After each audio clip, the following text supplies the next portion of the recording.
ഇന്നൊരു കുട്ടി college day vlog ചെയ്യാമെന്ന് വിചാരിച്ചു. ആസ് യൂഷ്വൽ അത്രയും വൈകിട്ടാണ് ഞങ്ങൾ കോളേജിലെത്തിയത്. അസംബ്ലി ഒക്കെ കഴിഞ്ഞിട്ടുണ്ടായിരുന്നു. ഈ പി ജിയിലും ഹോസ്റ്റലിലും ഒക്കെ നിൽക്കുന്ന ആളുകൾ ഡേ സ്കോളേഴ്സിനേക്കാൾ വൈകി കോളേജിലെത്തുന്നതിൻ്റെ സീക്രട്ട് എന്താണെന്ന് നിങ്ങൾക്ക് ആർക്കെങ്കിലും മനസ്സിലായോ? ഈ കമൻറ്റ് ചെയ്യണേ. ഇന്ന് ക്രിറ്റിസിസം ക്ലാസ്സും അതുപോലെ തന്നെ ഡിസ്കഷനൊക്കെ ആയിട്ടാണ് ഫുൾ ഡേ ഉണ്ടായിരുന്നത്. 1 മണിയോടുകൂടി നമ്മൾ ലഞ്ചൊക്കെ കഴിച്ചു.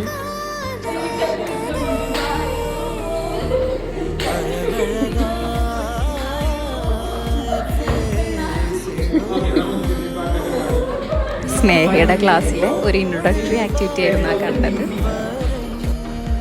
ഒരു 3:30 പഞ്ച് ഔട്ട് ചെയ്ത് അവിടെ നിന്ന് ഇറങ്ങി.